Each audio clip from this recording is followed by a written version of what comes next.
BC ఆత్మగౌరవ మహాసభను విజయవంతం చేయాలని కరీంనగర్ జిల్లా అధ్యక్షులు సత్యం యాదవ్ పిలుపునిచ్చారు. ఈ సందర్భంగా బీసీ ఆత్మగౌరవ మహాసభ గోడపత్రికను ఆవిష్కరించారు. ఈ సందర్భంగా ఆయన మాట్లాడుతూ యాదవులకు వెంటనే మంత్రివర్గంలో స్థానం కల్పించాలని, యాదవులకు నామినేటెడ్ పోస్టులు భర్తీ చేయాలని, రెండో దశ గొర్రెల పంపిణీ కార్యక్రమాన్ని వెంటనే ప్రారంభించాలని, యాదవ కార్పొరేషన్లకు 10,000 కోట్లు కేటాయించాలని, స్థానిక సంస్థ విద్యా ఉద్యోగ రంగాలలో బీసీలకు 42% రిజర్వేషన్లు కల్పిస్తూ జీవో జారీ చేయాలని కోరారు. 3 గంటల నుండి యాదవుల ఆత్మగౌరవ సభ కార్యక్రమం ఉన్నది.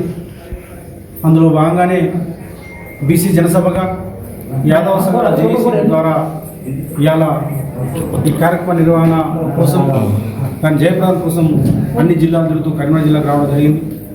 మేము ఒకటే విజ్ఞప్తి చేస్తా ఉన్నాం, యాదవులందరూ పెద్ద ఎత్తున రేపు 30వ తారీఖున జరిగే యాదవుల ఆత్మగౌరవ సభని జయప్రదం చేయాలని చెప్పేసి విజ్ఞప్తి చేస్తా ఉన్నాం. ఈ దేశంలో, ఈ రాష్ట్రంలో యాదవులు మంత్రివర్గంలో లేనటువంటి ప్రభుత్వం ఏది లేదు ఇంతవరకు. ఇది మొట్టమొదటి ప్రభుత్వం. ఇది ఘనత వహించిన రేవంత్ రెడ్డి ప్రభుత్వంలో దక్కిందని తీసుకున్నాం. ఈ దేశంలో, ఈ రాష్ట్రంలో యాదవులు పెద్ద సంఖ్యలో ఉన్నారు.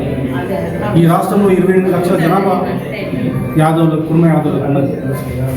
ఇంత పెద్ద జనసమూహాన్ని ఈ అధికారంలో భాగస్వామ్యం లేకపోవడం అంటే మరి కుర్మ యాదవులంతా బానిసలకు సమానం.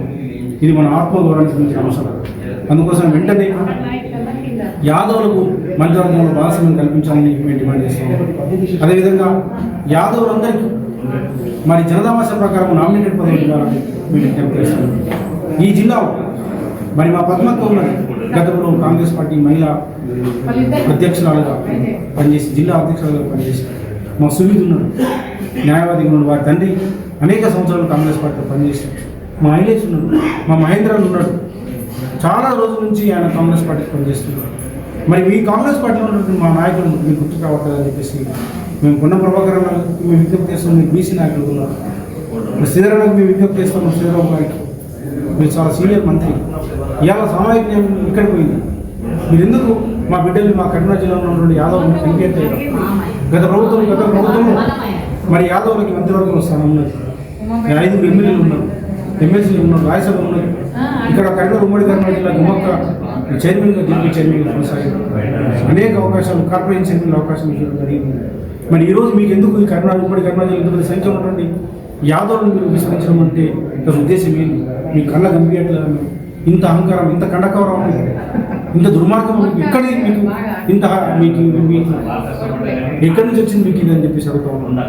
యాదవ్ అంటే లెక్కలేదా మీకు ఎలా? అందుకోసమే మాకు ఇమీడియట్గా మీరు గొర్రెల పంపిణీ కార్యక్రమంలో భాగంగా 2 లక్షల రూపాయలు ఇస్తున్నారు, డైరెక్ట్ అకౌంట్ ఇస్తున్నారు. అది వేయాలి. 10,000 కోట్ల రూపాయలని మా యాదవ్ కార్పొరేషన్ ఏర్పాటు చేసి దాన్ని కేటాయించాలి. అట్లాగే బీసీలో ఉన్న మేము 42% స్థానిక సంస్థలు మాకు రిజర్వేషన్ ఇవ్వాలి. విద్యా ఉద్యోగ రంగంలో రిజర్వేషన్ ఇవ్వాలి. ఇలా యాదవులతో పాటుగా మున్నూరు కాపుల మేము డిమాండ్ చేస్తున్నాం. దీనికోసము యాదవుల ఆత్మగౌరవ సభని జయప్రదం చేయాల్సిందిగా విజ్ఞప్తి చేస్తాను. ధన్యవాదాలు. డి రాజారాం యాదవ్, బీసీ జనసభ రాష్ట్ర అధ్యక్షుడు.